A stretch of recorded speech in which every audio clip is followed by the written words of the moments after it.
And people wonder why I don't like those know your customer anti-money laundering laws where if you want to get an account on a crypto exchange that exchanges from crypto to fiat, you have to send them all your information, including a picture of yourself holding your driver's license.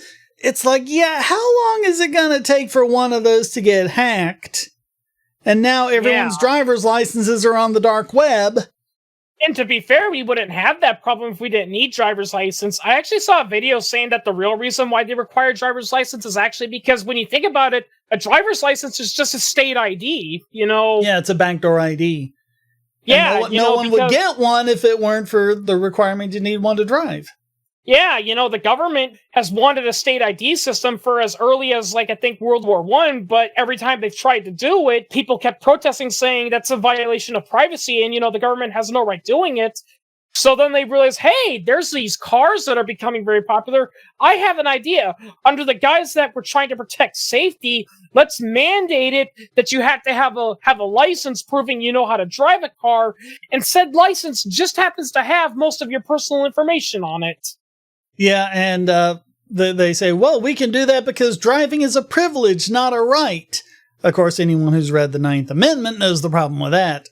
Yeah, driving is a privilege, not a right. But I thought it was your right to go anywhere. Yeah, you have the right to liberty of movement, and you have the right to travel on the right-of-way.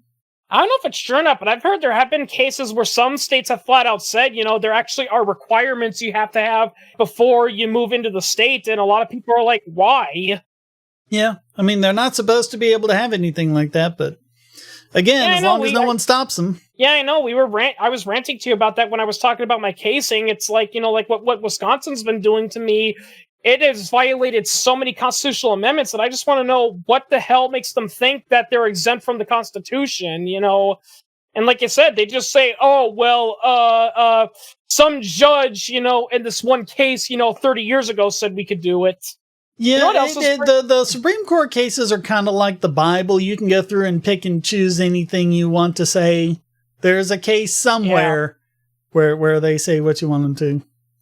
Yeah, I brought this up to Shane before we started, but it's like, you know, if people want to say, well, states have the right to pass, you know, gun control, even though it's technically unconstitutional because the Supreme Court said that they're allowed to pass reasonable regulations. I want to say, yeah, you know what the Supreme Court also once said? They also said blacks could never have citizenships of the United States, even if they were freed.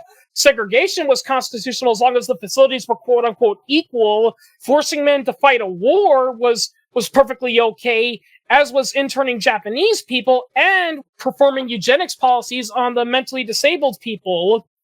Yeah, the Supreme Court certainly is no arbiter of right and wrong.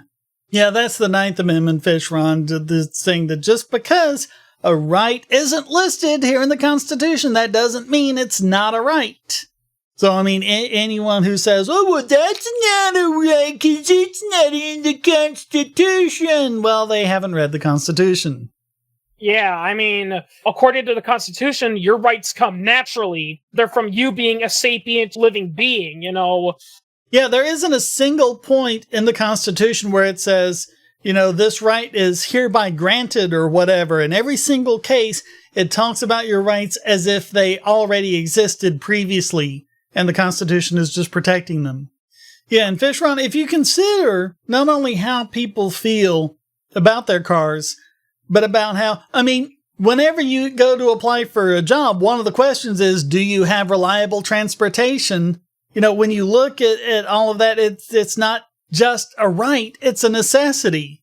So, I mean, the idea that driving is a privilege is a fucking joke.